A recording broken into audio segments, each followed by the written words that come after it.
Let's get ready for Hyrox.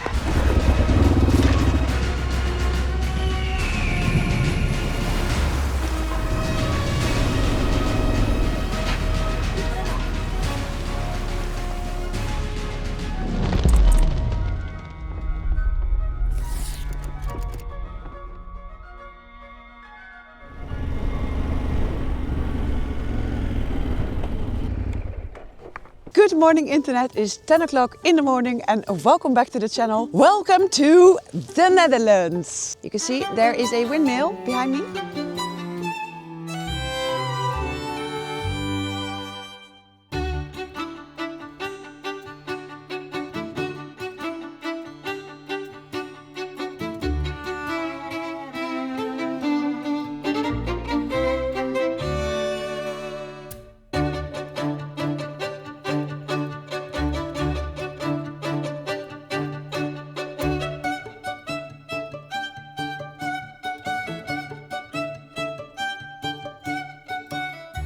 I am still in the Netherlands.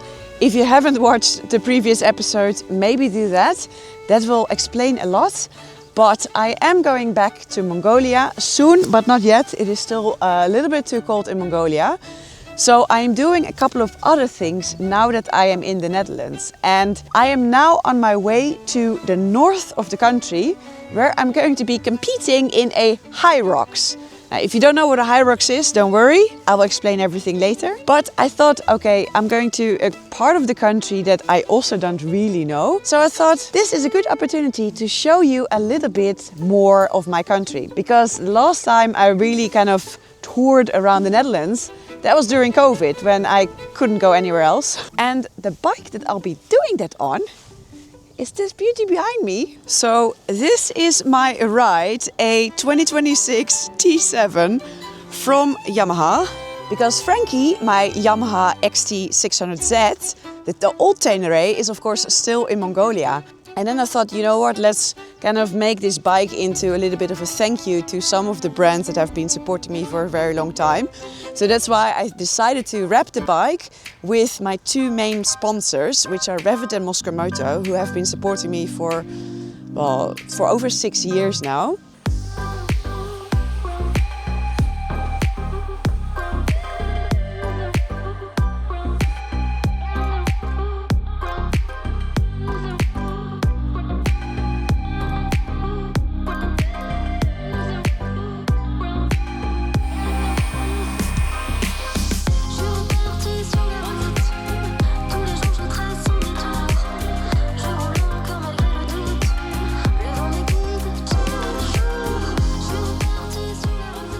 It was quite fun to see how Dylan does these stickers. He is the expert to do that job here in the Netherlands. So the bike has a few upgrades. It has a rally seat, a Krapovic exhaust for a little bit of better sound, bash plate, some crash guards, two lights here at the bottom. And then now I don't need to bring much luggage with me. Just got a small duffel bag from Moscow at the back. So this is my ride. Let's go! I do feel the pressure though now that I have to show the best spots in the Netherlands. Or maybe not the best, but I feel the pressure to give you a good impression of my country. I'm gonna do my best, I'm going to ride through some villages and of course I'm also gonna try to find some off-road. Let's see what we can find. And then all the time I'm just heading kind of north, a little bit east and back north again. I could have cleaned my visor, but hey, as you can see, we have a lot of water in the Netherlands, a lot of rivers. And I'm gonna cross this one. Oh, look at the baby, tiny baby horse. You saw it? So cute. Goedemorgen. Yes, dankjewel.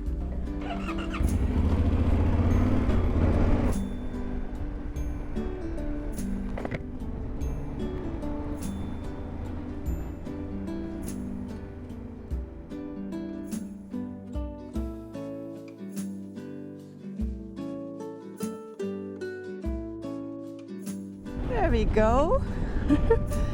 Unpaved. Lovely car. It's sandy. Oh, my tire pressure is super high. It's actually not my first sand with this bike. I went to the Dai event, which is the first off-road motorcycle event in the Netherlands. And there was an 8-kilometer trail that you could ride. Voorrijden, rijd achter jou. Ja, is goed. Ik rijd niet zo hard hoor. Nee, dus je hebt ook op een gegeven moment allemaal tracks van makkelijk tot zeg maar... Oh. Moet je even kijken, zo gewoon de makkelijke pakken, maar die afstand zijn ook gewoon te doen. Ja. Oh, iemand ligt al op de grond. Ja. Iemand heeft al een motor laten vallen daar. Overal rechts houden. Ja. Ja. Oké.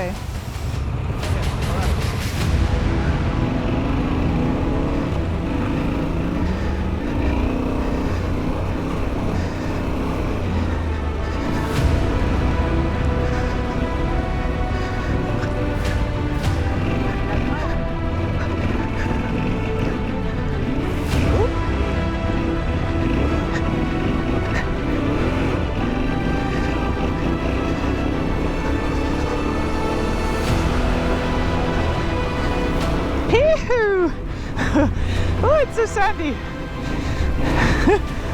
Very good practice. Waar moet ik heen? Oh, don't fall in the water. Oh. Oh. Ja. Doe het samen. Ja, dat ben ik niet gewend. Nee. Dat is really safe.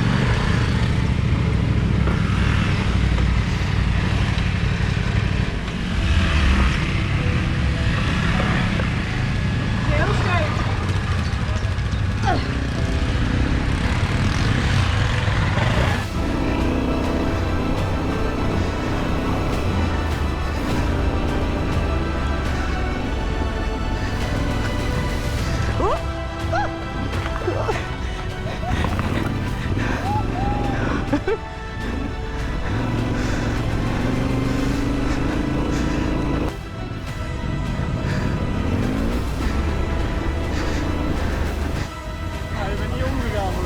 Jawel, 2 keer. Mijn stuur was helemaal verbogen. Ik viel nog even de laatste seconde. Oh echt? Oh sorry, ik heb niet door. Nee, ik was zo was fucking grappig hoe je me uit de zon raakte. En daarna, dan zag je dat krol die stream opreed. Ja! Ja zo. Yeah, no, that was fun. Yeah, in the previous video I talked about the things that I've been doing lately. Yeah, besides working on my health, exercising, doing Hyrox, and writing my second book, which you can pre-order already if you haven't done it yet.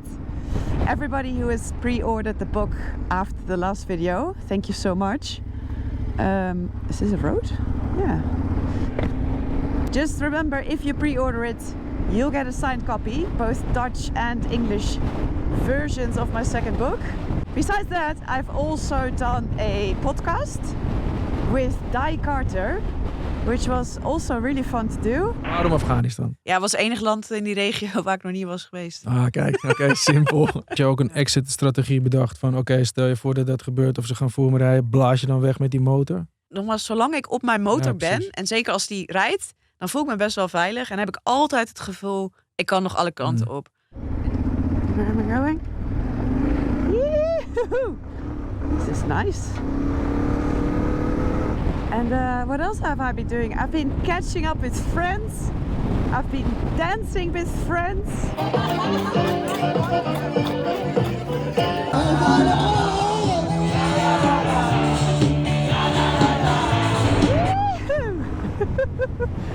Too much fun I am having. This is so typical the Netherlands that the road is unpaved, but they pave the cycling path. Cyclists go above all here. See, the one cyclist wants to right in the sun as well.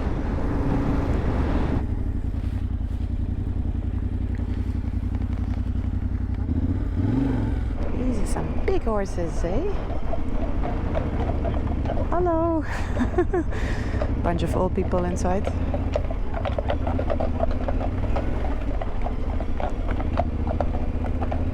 Dun, dun, dun, dun, dun.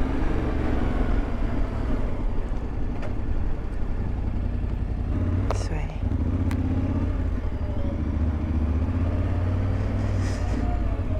Gold and silver. Ah. Surely I can eat something here. Definitely, definitely.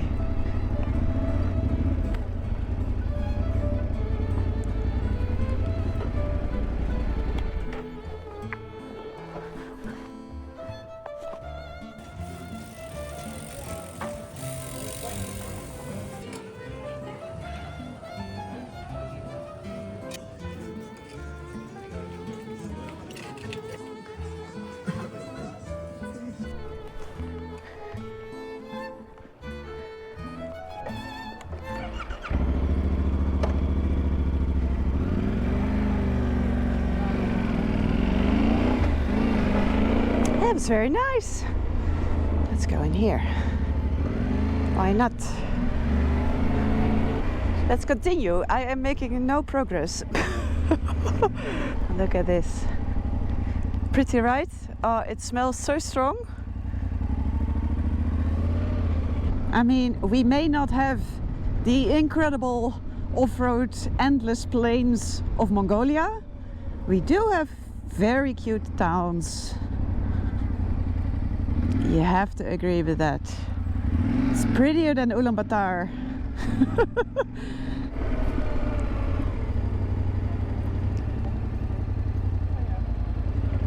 Look at this. Who wouldn't want to live here, right? Just adorable.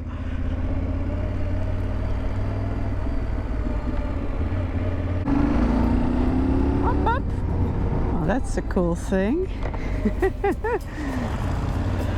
I'm gonna have to cross another river as well here.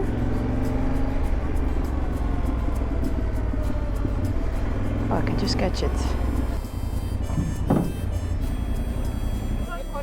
German tourists. For once, I am not the foreigner.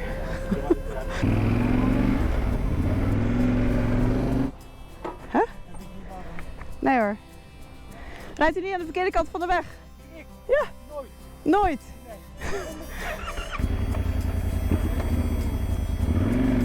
Oef, painful. €2.309 per liter.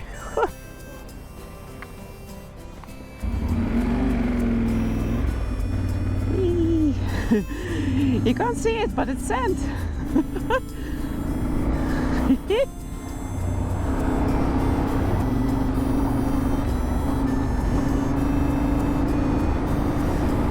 I love this bike. I mean, for me to travel around the world on it, it's just a bit too tall and heavy, you know, and that's why I went with Frankie, because it's a lot lighter. But to play around on little roads like this, or on tar, of course, I really like this bike.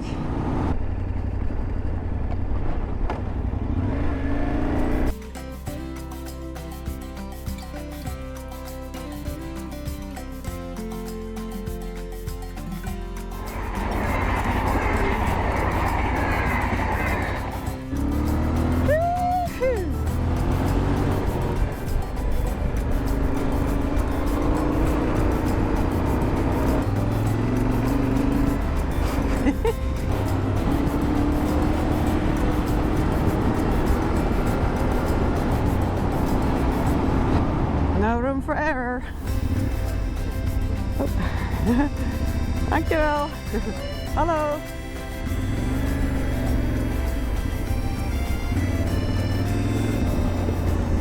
See, this is how we control all the water in the Netherlands. Nothing is left to nature, everything is controlled with pumps and dams and dikes and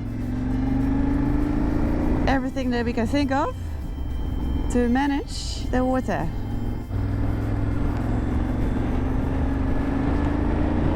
Maybe I'm gonna stop here and drink something. When I'm abroad, I almost never bring food. It is really rare if I have something food with me. I always just not think of it. And now that I'm riding in the Netherlands, I came prepared. And I brought snacks. I brought beef jerky. Before I went to South Africa, I would never eat beef jerky. But then in South Africa, I started eating biltong. And then I realized how nice it is. And full of protein, of course, so good for the muscles. After this stretch, I think I'm gonna just take the main road now to Heerenveen, because I'm running out of time a little bit. I've been playing too much. Let's go do some Hyrox.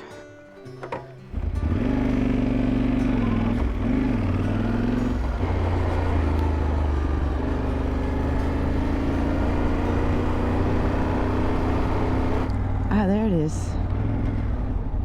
So it's right here. And the cool thing is, this is actually the ice skating venue of the Netherlands, Tialf. But I suppose in summer, you might as well do Hyrox there instead of ice skate. Let's get ready for Hyrox. The motorcycle gear is gone, the sun as well, so let's go. Once we're inside, I'll explain what Hyrox is, because some of you might have never heard of Hyrox, but it will all make sense when we're inside.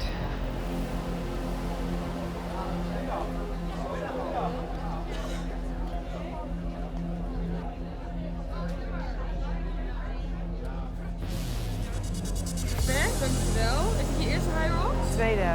Spannend. Ja. Maar eerst solo. Okay. Yeah. Hyrox can be done as a solo race or as a doubles race. So 4 weeks ago I did a mixed double. You both have to do the running, but for the workout stations, one person is working and the other one gets a rest.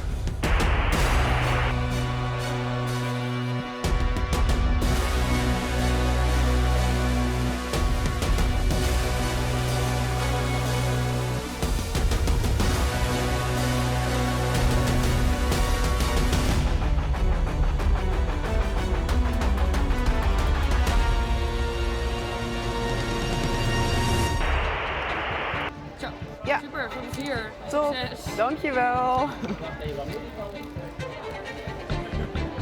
I'm so nervous. I'll explain a little bit about Hyrox, how it works. It is a fitness competition in which I have to run 1 kilometer and then do a power station. There are 8 power stations, so that means in total 8 times a round of 1 kilometer running and 8 stations. As I am doing my race, I will explain a little bit more, but it is a race, so I'm going to try to beat as many people as possible. So here I'm coming on the track with my heat, so every 10 minutes a new heat of new people on the track start. And I ran this first 1 kilometer way too fast. I came in at 4:33 at the first station and I was a ski erg. There I had to ski for 1,000 meters. This station kills me. I am not good at the ski erg. Finished it in 4:45, ran out again for my second lap. Then I ran my second lap actually faster than the first one at 4:30. And that way I actually arrived at the first position at the sled push. So I took the first sled and started pushing it. The sled is 102 kilos and I have to push it for 50 meters. So that means I have to do 4 laps with the sled. So on this station I really tried to stick to my race plan, which was do half a lap, shake out the legs, take like a 5-second rest and then continue to the next half of the lap. Because in this station you can really blow up your legs and then you can't run for the rest of the race. So I tried to really pace myself here, but at the same time that also cost me some time. I was supposed to have saved my legs, but as you can see I'm still running like it's hurting. Then I came at the sled pull. This is 78 kilos, so a little less. And the pull is the hardest when the sled is all the way at the far end. The closer the sled is to you, the easier the pull. And you have to be careful not to, well, fall over the rope or step over the lines. You have to stay within the 2 white lines. So I kind of took my time here a little bit, tried to catch my breath, and again also here try to not blow up my legs, because a lot of this actually comes from the legs. Then I was running again. I was still on the fast lane. All the way on the left is the fast lane, and I was still the fastest all the time. I don't know how that happened. Then came the burpee broad jump, which absolutely killed me. I really struggled here, and I took a very long time. It took me 6.5 minutes to do this 80 meters of burpee broad jump. So every time you have to jump as far as you can over the line and then do a burpee for 80 meters. So it took me a long time. I took some water there and then reconsidered my life choices. What am I doing here? I was back on the run, still overtaking people on the left lane. That went well. Then I went to my row. One of my favorite exercises. I really like the row. I tried to pace myself here as well a little bit, because I didn't want to completely exhaust myself, but I was very happy with the row. And I actually felt pretty good coming out of the row for my next 1 kilometer lap. Still running on the left lane, still overtaking people, so I was quite happy. Then came the farmer's carry. I'm carrying 2 kettlebells of 16 kgs for 200 meters. So I had to do 2 laps. In the beginning it all went really well, and then my hands started sweating so much I had to put down the kettlebells because they were just slipping from my hands. I was hoping I could run this, but I had to walk it. Then came the next run. My pace was dropping by then a little bit. My pace was only 4:45 at this point. Then came the lunges. I've been practicing this one with 20 kgs, whereas the women's weight is only 10. So I have 10 kgs in my neck, and I thought this was going to be easy breezy, and it wasn't. It was really hard. This was 100 meters of lunges. It did not go as fast as I was hoping it would go. Still pretty okay. I tried to beat the girl in the white all the time. She was all the time in front of me, so that was kind of my goal to, whatever I do, beat the girl in white. I'm sorry, girl in white, you're also doing really well. Then came the last run, and then the wall balls. 100 wall balls. The ball is not so heavy, it's 4 kgs. But it's right at the end of the race. The only thing that kept me going was that I noticed that the girl in white was on my right side and I was 15 wall balls ahead of her. So I kept on telling myself, whatever you do, beat the girl in white. So I then ran across the finish line and saw my time, 1:20, and I was destroyed. I was absolutely destroyed.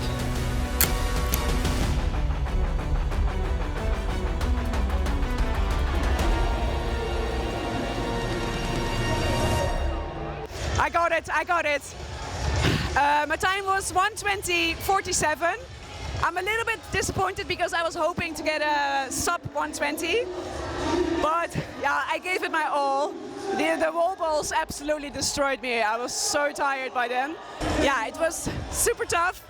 But I'm also really proud because 8 months ago I could barely breathe and I was still really suffering from that collapsed lung. And 8 months of training and I'm doing a solo Hyrox in 1:20. So I'm super happy, super proud. And in the next video I will be back in Mongolia. It will not be next week. So there will be again a small break on the channel.